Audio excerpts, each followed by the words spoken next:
Assalamualaikum warahmatullahi wabarakatuh. Di sini saya akan memaparkan tugas presentasi pada kasus anak yang terjadi saat ini. Sebelumnya izin memperkenalkan diri, saya Nela Zahrotunisa dengan NIM 230700054, kelas 1 2023, mata kuliah Perlindungan dan Pemberdayaan Hak Anak. Dosen pengampu Ibu Chandra Asri Windasi MPD. Kasus yang saya ambil yaitu dari salah satu sosial media yaitu Twitter.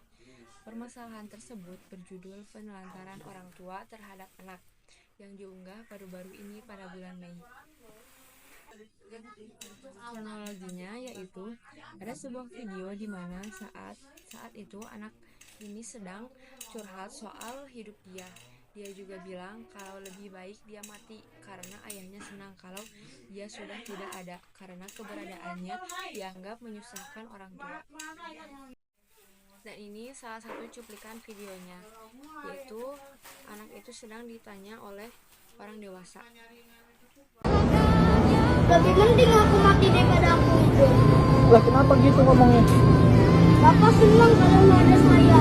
Bapak, Tapi saya menyusahin karena saya main aku untuk hidup sendiri. ya kamunya jangan gitu ngomongnya. Kalau bapak ini kok kalau saya nyusahin. Emang bapak galak ya? Hah? Emang bapak galak? Apa? Emang bapak galak?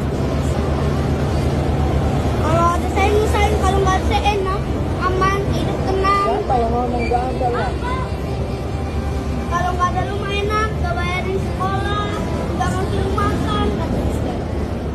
Kok gitu bapak ngomongnya? Bapak tiri, nggak ada bapak kandung.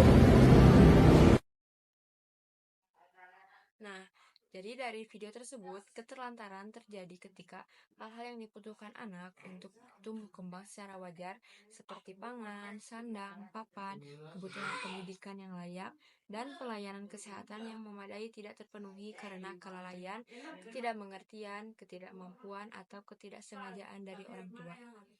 Penelantaran terkadang dilakukan oleh orang tua tanpa disadari atau dianggap sebagai hal biasa, sebagai dampak dari keadaan kehidupan keluarga, seperti kemiskinan, kebiasaan, karakter, budaya, atau tekanan yang sedang dialami oleh orang tua pada saat itu. Selanjutnya ada faktor penyebab terjadinya kasus tersebut. Yang pertama ada pengetahuan orang tua. Kurangnya pengetahuan tentang pentingnya perawatan dan pendidikan anak bisa menyebabkan orang tua atau pengasuh tidak memberikan perhatian yang memadai pada anak. Selanjutnya yang kedua ada pengalaman orang tua di masa lalu.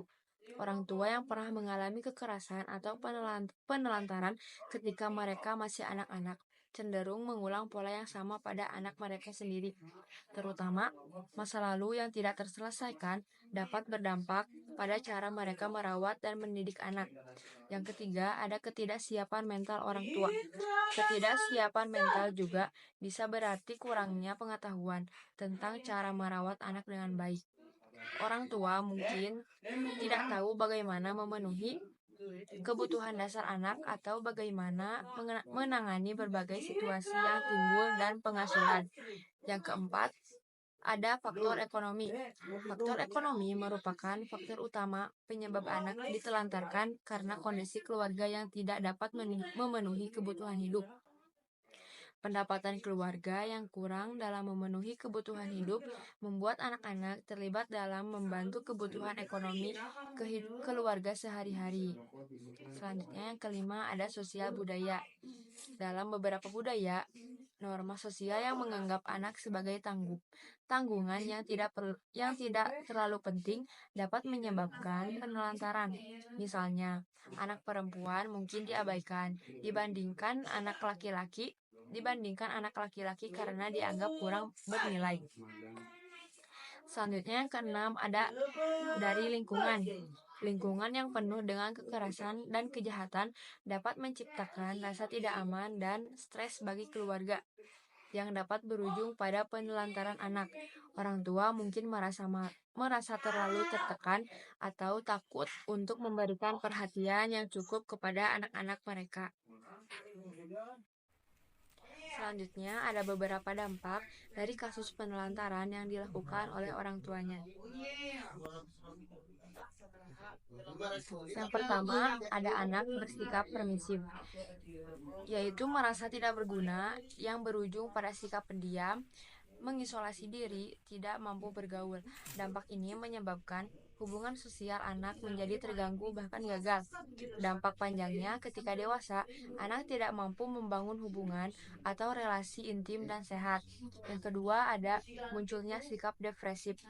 Hal ini dikarenakan adanya masalah yang selama ini sulit dihilangkan, seperti selalu murung, mudah menangis, walaupun dalam keadaan yang menyenangkan. Ya, anak akan ketakutan terhadap objek yang tidak jelas. Anak bahkan akan mengalami trauma pada hal-hal yang berhubungan dengan pelaku atau otoritas. Selanjutnya yaitu munculnya sikap agresif. Melalui sikap agresif ini, si anak akan mencoba untuk menunjukkan bahwa dirinya kuat dan memiliki kekuasaan. Anak akan memberontak namun tidak mampu melawan kepada pelaku. Akibatnya, anak akan menunjukkan perilaku buruk seperti merokok, minum alkohol, menggunakan narkoba, dan seks bebas. Hal ini menunjukkan adanya ketidakpercayaan diri yang berlebihan, pengendalian emosi yang buruk, dan akan berlanjut kesulitan beradaptasi, dan bahkan akan mengalami masalah psikologis yang lainnya. Selanjutnya ada munculnya sikap destruktif. Anak tidak mampu membela diri atau mencari pertolongan. Anak mempunyai kecenderungan untuk menyakiti diri sendiri, bahkan akan melakukan percobaan bunuh diri. Berawal dari beban pikiran dan stres yang tidak memperoleh penyelesaian, menimbulkan perasaan kesal dan putus asa pada anak, dan ujungan akan mengalihkan perilakunya pada hal-hal lain agar mendapatkan perhatian. Selanjutnya ada solusi untuk mengatasi dari kasus tersebut. Yang pertama, ada orang tua atau pengasuh membangun pemahamannya tentang kebutuhan dasar anak dalam proses tumbuh kembang anaknya. Selanjutnya yang kedua, ada orang tua atau pengasuh membangun pemahaman tentang keseimbangan antara aspek fisik, psikis atau mental, sosial, dan spiritual dalam tumbuh kembang anak.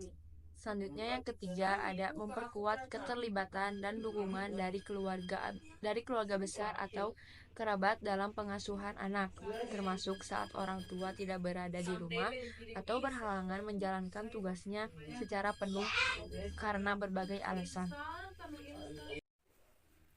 Dalam memberikan treatment terhadap anak yang menjadi korban kekerasan verbal, langkah pertama yang harus dilakukan adalah memberikan peluang kepada anak untuk bercerita dan berbicara sebanyak mungkin mengenai apa yang tidak disukainya.